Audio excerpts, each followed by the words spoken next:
And Baroque taking the cure to touch Bobby, even though he doesn't want it, and feeling better because of it, because she can be herself and touch people, and Wolverine telling her that she has the right to make her own choice, and that he is a friend, not a father, that your friend shouldn't force you to be something you don't want to be, and Angel not taking the cure even though his father wants it. We see that in our own lives, only we can make our own choices, and the ones we love need to respect this, because Storm questions there's nothing to cure, but Rogue is alone and stressed, and keeps being angry and jealous, and she simply cannot live with it, and when she can touch Bobby, and Wolverine allows her to be herself, she's a lot happier and relaxed, and Angel, when he trusts himself and doesn't get the cure, and can fly, can save his father, and reaches his fullest potential. And how much more morality do I need to get through? Morality. This is wise and deep as... No, but seriously though, morality is a man-made thing. I know it's not a mutant-made thing, and being a mutant has got no difference in it. Life is only about one thing, power. And those that are too weak to seek it. And this is a wise theme and deep, as indeed only people themselves can know what is the best for them, and if they cannot alter what they want in their lives and how they want to be, then we shouldn't force them to, because it just makes them something they're not, and it makes them incredibly unhappy and stressed.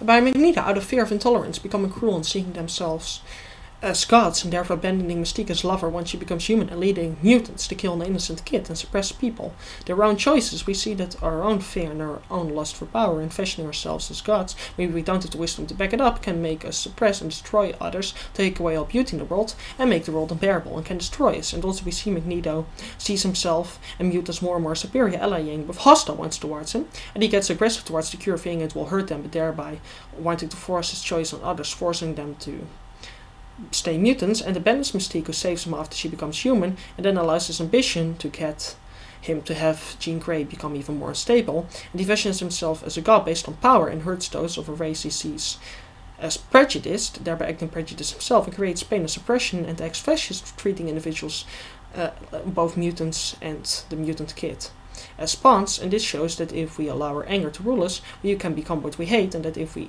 only believe in power and not in wisdom, that we eventually end up suppressing others, and that we end up only making the world worse, and that if we generalize, we are just as horrible as the people we are fighting. This is a really wise and smart and deep and complex theme. Also, as by generalizing generalization, we become hypocritical, and hurting the innocent makes us just as bad. And we can, without wisdom and just power, of course, cause great destruction, as we can't properly control our power, and we end up being very cruel when we try to take other people's choices, when they try to take our choice, because we once again end up hurting the innocent, as we cannot handle our powers. Insert abortion reference here.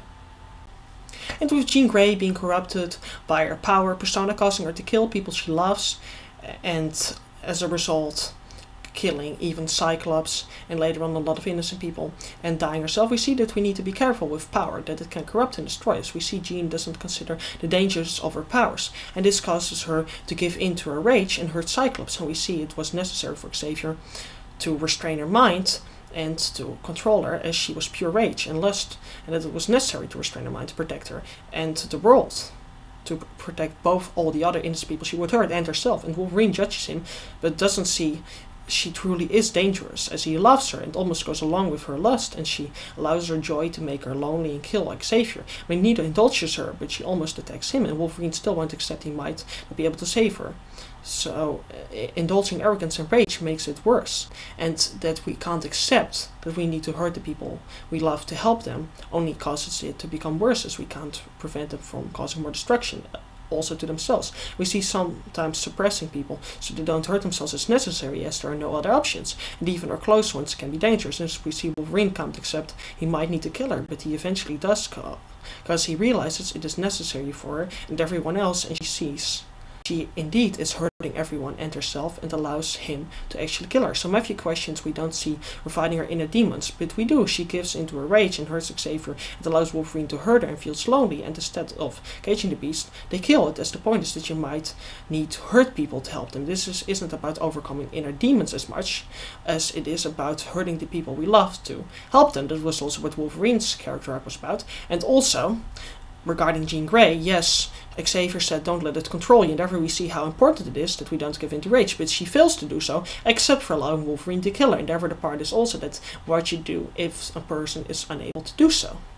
This is also a really smart and deep theme, as if someone will just destroy themselves and hurt others as well, even if they are at the core good, we might need to hurt them to protect the innocent and help them. And if we give in to rage and joy without being self-disciplined, we can lose ourselves, go too far and hurt the ones we love. Lastly, there is the theme optimism and faith. We see Wolverine and the mutants are worried that there might be intolerance again, and this worry causes Magneto to become violent, but we see the government only hurts the evil mutants and that by helping the government, tolerance is created. They lose Xavier, but by supporting each other to help the innocent, even though they have to face the whole army and Jean Grey, by fighting Magneto, they end up protecting the innocent, giving everybody free choice, helping create peace, and by taking Wolverine to kill Jean Grey, they managed to take her out by just working very hard and by overcoming their fears.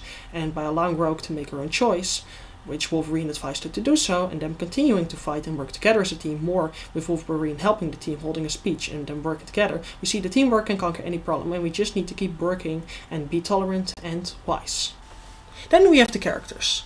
Now, people have complained this film replaced the character development and heart and emotion of the first films with more action and explosions. But it isn't true, there isn't more action. Yes, there's less character development, but that is because the film has more plot and themes, so the film might be less balanced and a bit inconsistent with the first two films, but it's still very deep and complex, and the characters are still likable and deep, and some of them still have very deep arcs. The film has less character development, but still a lot. The same way I might have less chips now, but still a lot. You want some? You want to watch Malcolm in the Middle together? Anyone want any chips? No? Okay.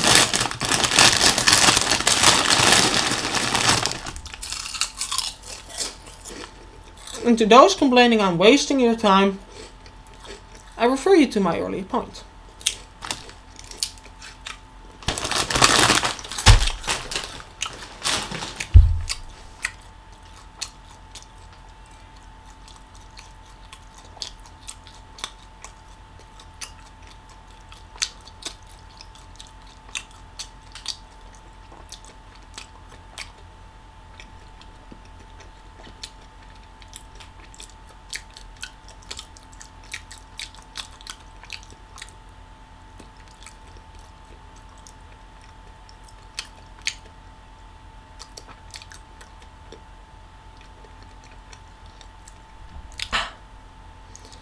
Alright, let's move on. Wolverine is happy, supportive, relaxed, brave, helpful, comforting, friendly, but worried, sad, stressed, and weak. He's a self-minded team player at first, still, and he loves Jean Grey so much he was angry at Xavier for blocking her inner personality, and at first was blind, giving in to her lust, being naive and impulsive. Then he sees she isn't herself. Then when they lose the professor, he tries to get Jean back, still not accepting that she will destroy herself, and to help her, he might need to kill her, and that it would be better for her and for the whole team as she wouldn't kill an innocent people. And he then comforts the X-Men, realizing that they have to stand for Xavier's legacy now that he is gone, and they can't let everything stood for disappear. And then he works better with them as a team, and then for the sake of Jean and the people, kills her. Like I killed my wife. And she was homeless. Okay. Now that I'm not drunk anymore, I can admit it was an awful reference. I'm sorry. I am. I'm sorry. Ah! Hey, at least I made the Chinese apology. And in case you're wondering why I don't have them in my hands anymore, they're mush now. But I did make a Chinese apology. Rogue is really deep in this film. She's sad, depressed, lonely, unconfident, unsure, angry, loving, stubborn, and whiny. She was already unhappy of not touching people in the first film, and especially the second, when she constantly couldn't touch Iceman. And now that she sees how others can touch Bobby, like Kitty, Pride, who just needed to be saved, and was saved by Bobby, she becomes jealous, feeling as though she cannot be close to him, like others can. He defends himself about it, but she stays sad, and when she hears of the cure, she becomes very invested in it, and closed off from the other mutants who hate it, like Storm.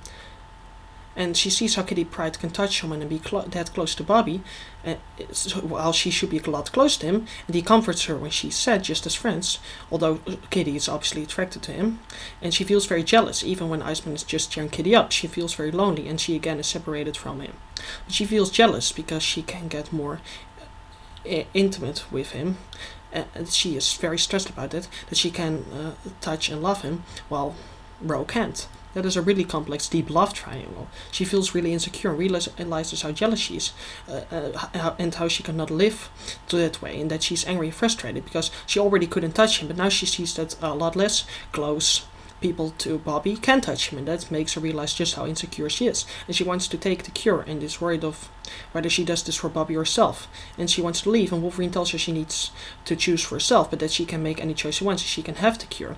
And she realizes she can make the choice, and that she can then just be happy with herself the way she is, and that she can then just have a normal relationship. Eventually realizes she wants it and takes the cure and becomes happy and relaxed, so she can now be with Bobby. Kat and Logan complain she should have realized the powers saved her life, but it is better to die soon than to live and never be able to touch people and live a normal life. Touching is the basis of human bonds. You need it to be happy.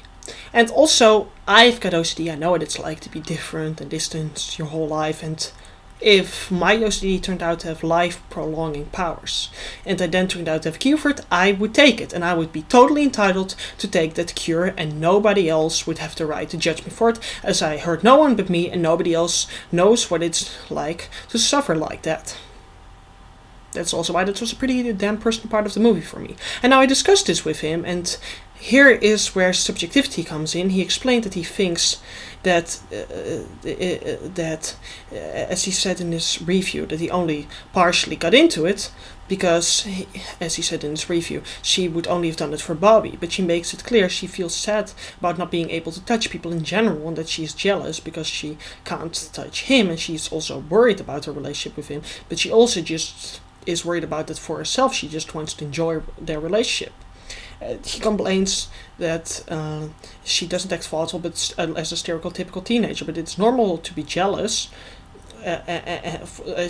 Some girl can be more intimate with your boyfriend than you, and acting kind of whiny about it is logical, as this is so stressful and has been eating on her for so long. I know, because I also often whine in a stereotypical manner whenever I suffer greatly from my OCD. It's really not something to judge someone over. And he said the film just didn't convince him of that, and I couldn't convince him it was handled well.